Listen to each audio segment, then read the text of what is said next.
આ ઓબ્જેક્ટના orthographic projection draw કરવાના છે, એટલે કે આઇસોમેટ્રિક વ્યૂ આપેલો છે અને એના પરથી ફ્રન્ટ વ્યૂ, ટોપ વ્યૂ અને લેફ્ટ હેન્ડ સાઇડ વ્યૂ, આ 3 વ્યૂ આ ઓબ્જેક્ટ માટે ડ્રો કરવાના છે. તો આ પ્રોબ્લેમ ડ્રો કરવા માટે સૌથી પહેલાં front view drawing from direction x, આ બાજુએથી જોઈએ તો ઓબ્જેક્ટ કેવો દેખાશે એ ડ્રો કરવું હોય તો એના માટે સૌથી પહેલાં આ જે પોર્શન છે, જો આ ગ્રે કરેલો છે, એ સામેથી દેખાશે. અહીંથી જોઈએ તો આ સપાટી દેખાશે અને આ સપાટી ત્રાસી જે છે એ ઊભી સપાટી દેખાશે, રાઈટ. તો એ ઓબ્જેક્ટ છે એની પહોળાઈ કેટલી હશે? એક્સ ડાયરેક્શનમાંથી જુઓ તો એની વિડ્થ, એની પહોળાઈ થશે 62 મિલીમીટર અને ઊંચાઈ થશે અહીંથી આટલી, એટલે કે 42, રાઈટ. તો સૌથી પહેલાં ફ્રન્ટ વ્યૂનું બોક્સ ડ્રો કરવાનું કે જેની પહોળાઈ છે એ કેટલી થાય છે 62 અને ઊંચાઈ 42, એટલે 42/62 વાળો એક લંબચોરસ ડ્રો કરો આવી રીતે આમ. અને આ ટુ ધ સ્કેલ ડ્રો કરવાનું છે, ફ્રી હેન્ડ સ્કેચ ડ્રો કરવાનું નથી, રાઈટ. ત્યાર પછી આ ફ્રન્ટ વ્યૂ થઈ ગયો, એટલે ફ્રન્ટ વ્યૂ આની અંદર આવશે. હવે ડ્રો કરવાનો છે ટોપ વ્યૂ. તો ફર્સ્ટ એંગલ પ્રોજેક્શન મેથડની અંદર ટોપ વ્યૂ ફ્રન્ટ વ્યૂની નીચે આવશે. તો આ ઓબ્જેક્ટને ઉપરથી જોઈએ અહીંથી આમ, તો એની પહોળાઈ જે છે વિડ્થ એ 62 થશે અને ઊંચાઈ એટલે કે આ ડિસ્ટન્સ આ થશે 50 મિલીમીટર. તો અહીંયા ફ્રન્ટ વ્યૂની નીચે એક લંબચોરસ ડ્રો કરો કે જેની પહોળાઈ છે એ 62 હોય અને ઊંચાઈ 50 મિલીમીટર હોય, એટલે આવી રીતે એનો ટોપ વ્યૂ જે છે એ આ બોક્સની અંદર આવશે. અહીંયા લખી દઈએ ટોપ વ્યૂ. અને ત્યારબાદ ડ્રો કરવાનો છે લેફ્ટ હેન્ડ સાઇડ વ્યૂ. તો ફર્સ્ટ એંગલ પ્રોજેક્શન મેથડની અંદર left hand side view front વ્યૂની જમણી બાજુએ ડ્રો કરવાનો થાય, એટલે અહીંયા આગળ આપણે left hand side view draw કરવો પડશે. હવે આ ઓબ્જેક્ટને ડાબી સાઈડથી જુઓ, પહેલાં સામે ઊભા રહો, અહીંયા ઊભા રહો અને ડાબો હાથ ક્યાં આવશે? અહીંયા આવશે. તો અહીંથી જોઈએ તો એ ઓબ્જેક્ટ કેવું દેખાશે એ લેફ્ટ હેન્ડ સાઇડ વ્યૂની અંદર ડ્રો કરવાનું થશે. તો અહીંથી જોઈએ તો પહોળાઈ 50 મિલીમીટર થશે અને ઊંચાઈ 42 થશે.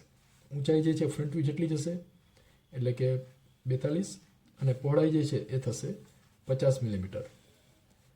અથવા આ રીતે ન સમજાય તો અહીંયા ટોપ વ્યૂમાં જે હાઇટ ડ્રો કરેલી છે તે બાજુમાં 45 ડિગ્રીના ખૂણે એક લાઇન ડ્રો કરો આવી રીતે આમ. અહીંયા ગમે ત્યાં 45 ડિગ્રીના એંગલે, એને કહેવાય મીટર લાઇન. ત્યાર પછી અહીંથી આડી લાઇન ડ્રો કરો, અહીંથી ઊભી લાઇન ડ્રો કરો, અહીંથી આડી લાઇન ડ્રો કરો, અહીંથી ઊભી લાઇન ડ્રો કરો. તો આ જે છે લંબચોરસ એની અંદર લેફ્ટ હેન્ડ સાઇડ વ્યૂ આવશે, રાઈટ. આ 3 વ્યૂ માટેના બોક્સ છે એ સૌથી પહેલાં આપણે ડ્રો કરેલા છે. અહીંયા આગળ ટોપ વ્યૂ, ફ્રન્ટ વ્યૂ અને લેફ્ટ હેન્ડ સાઇડ. હવે આપણે સ્ટાર્ટ કરીએ ફ્રન્ટ વ્યૂની અંદર. અહીંથી આ પોઈન્ટથી સ્ટાર્ટ કરીએ તો અહીંથી વિડ્થ 22 મિલીમીટર સુધી આડી લાઇન છે, પછી ઊભી લાઇન, પછી 18 મિલીમીટર આગળ ઊભી લાઇન અને 16 મિલીમીટર આગળ આટલી ઊંચી લાઇન.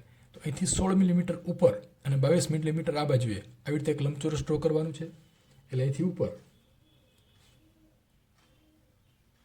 આ ડિસ્ટન્સ જે આપેલું છે એ કેટલું છે 22 મિલીમીટર. એટલે 22 મિલીમીટર આગળ ઊભી લાઇન, અહીંથી આમ આડી લાઇન. તો આ જે લંબચોરસ છે એ અહીંયા ડ્રો થઈ ગયું, રાઈટ. એવી જ રીતે આ લંબચોરસ જે છે એ ડ્રો કરવો તો અહીંથી 22 મિલીમીટર, અહીંથી 16, એટલે આમ, અહીંથી આમ અને અહીંથી આમ. એટલે આ 2 લંબચોરસ ડ્રો થઈ ગયા. ત્યાર પછી વચ્ચે આ ઊભી લાઈન છે, જો અહીંયા આ ટોટલ 18 છે તો એની વચ્ચોવચ્ચ આ પોઈન્ટ હશે, એટલે કે આ ટોટલ 18 છે તો એની વચ્ચે એક ઊભી લાઈન હશે 9 મિલીમીટર, 9 મિલીમીટર, અહીંથી આમ લાઈન થઈ જશે. તો આ ફ્રન્ટ વ્યૂનું પહેલું સ્ટેપ થયું, રાઈટ. હવે એની અંદર આ પટ્ટો જે છે જો 9 મિલીમીટરનો અહીંથી છેક ઉપર સુધી છે, તો અહીંથી છેક ઉપર સુધી 9 મિલીમીટરનો પટ્ટો ડ્રો કરીએ એટલે આ ડ્રો થઈ ગયું. એ 2 સાઈડ છે તો અહીંથી 2 સાઈડ આ ડિસ્ટન્સ જે છે એ 9 મિલીમીટર થશે, 9 millimetre, and this also is 9 millimetre, right. ત્યારબાદ અહીંથી આમ આડી લાઈન છે, જો આપણે અહીંયા સુધી ડ્રો થઈ ગયું. આ આડી લાઈન છે એ કેટલી છે 16 મિલીમીટર. તો અહીંથી 16 મિલીમીટર જેટલું આ બાજુએ 2 સાઈડથી લાઈન ડ્રો કરો અને વચ્ચેનો પોર્શન જે છે એ ઇરેઝ કરી દઈએ. એટલે આ 16 અને 16 પછી અહીંથી આમ ત્રાસી લાઈન છે, જો આ કેટલી છે 15 મિલીમીટર નીચેની બાજુએ. એટલે અહીંથી 15 મિલીમીટર નીચે અહીંયા આગળ એક આડી લાઈન ડ્રો કરો અને એ વચ્ચોવચ્ચ છે, જો આ લાઈનથી 22 મિલીમીટર, અહીંથી 22 મિલીમીટર, એટલે અહીંથી ઊભી લાઈન ડ્રો કરો. જો આ લાઈન, આ 9 મિલીમીટર વાળી આ લાઈન, ત્યાંથી 22 મિલીમીટર આ બાજુએ અહીંયા એક પોઈન્ટ મૂકવાનું. હવે એ પોઈન્ટ આની સાથે જોઈન કરો એટલે આ ત્રાસી લાઈન જે છે ડ્રો થઈ ગઈ, રાઈટ. હવે નીચેનું બધું છે એ ઇરેઝ કરી દેવાનું, એની કોઈ આવશ્યકતા નથી. એને પણ ઇરેઝ કરી દઈએ. કારણ કે બધે માપ લખવાની જરૂર નથી. માપ છેલ્લે લખીશું અને ફિગરની બહાર લખવાનું. ફિગરની અંદર ક્યાંય માપ લખવાના નહીં. આટલું થઈ ગયું. હવે ફ્રન્ટ વ્યૂની અંદર શું બાકી રહે છે? જો આ ઓબ્જેક્ટને સામેથી જુઓ તો આ જે ખાંચો છે અહીંથી આમ એ થ્રુ આઉટ છે એવું ધારી લઈએ તો એ સામેથી દેખાશે નહીં. એ 6 મિલીમીટર ઉપર છે અહીંથી આમ ઉપર, રાઈટ? તો અહીંથી 6 મિલીમીટર ઉપરની બાજુએ એક આડી લાઈન ડ્રો કરી દઈએ અને એ ડોટેડ લાઈન હશે કારણ કે પાછળની બાજુએ છે એટલે દેખાશે નહીં. થઈ ગયું. તો હવે આ ફ્રન્ટ વ્યૂમાં કંઈ બાકી રહેતું નથી. હવે એનો સાઈડ વ્યૂ ડ્રો કરવો છે, લેફ્ટ હેન્ડ સાઈડ વ્યૂ અને ટોપ વ્યૂ. તો પહેલાં ટોપ વ્યૂ ડ્રો કરીએ. તો આ ઓબ્જેક્ટ છે, ઓકે, પહેલાં સાઈડ વ્યૂ ડ્રો કરીએ, ઇઝી છે. અહીંયા સાઈડમાંથી જોઈએ તો કેવું દેખાશે? તો જો પહેલાં ઊભી લાઈન 42ની, તો આ લાઈન ડ્રો કરેલી જ છે. પછી અહીંથી આ લાઈન છે એ દેખાશે. અહીંથી જોઈએ તો આ આખું પ્લેન દેખાશે, રાઈટ? તો આ ડિસ્ટન્સ છે કેટલું છે? 20 મિલીમીટર. તો અહીંથી 20 મિલીમીટર સુધી આમ લાઈન ડ્રો કરો.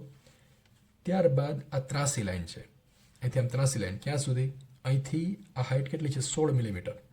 અહીંથી 16 મિલીમીટર ઉપર, એટલે અહીંથી 16 મિલીમીટર ઉપર આ પોઈન્ટ છે એ અને આ એ બંનેને ત્રાસી લાઈનથી જોઈન કરો અને પછી ઉપરનો પોર્શન જે છે એને ઇરેઝ કરી દઈએ.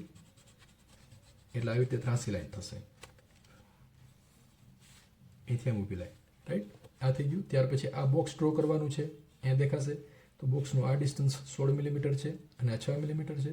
તો અહીંથી 16 મિલીમીટર આ બાજુએ એક લાઈન ડ્રો કરો. પછી આ બાજુથી 16 મિલીમીટર, અહીંથી 16 મિલીમીટર ઊભી લાઈન, પછી આમ લાઈન ડ્રો કરી દો, આ લાઈન અને આ લાઈન. પછી આ વચ્ચેનો જે પોર્શન છે અહીંયા આગળ મટીરિયલ હશે નહીં એટલે એ ડિલીટ કરી દેવાનું. તો આ થઈ ગયો સાઈડ વ્યૂ. હજી એની અંદર કેટલુંક લાઈનો ડ્રો કરવાની બાકી છે. જેમ કે આપણે અહીંથી જોઈએ તો આ જે ખાંચો છે અહીંયા ત્રાસું આમ આડું એ નહીં દેખાય. પછી આ ઊભી લાઈન છે નહીં દેખાય અને આ લાઈન છે નહીં દેખાય. તો એને ડ્રો કરવા માટે ડોટેડ લાઈન યુઝ કરીશું.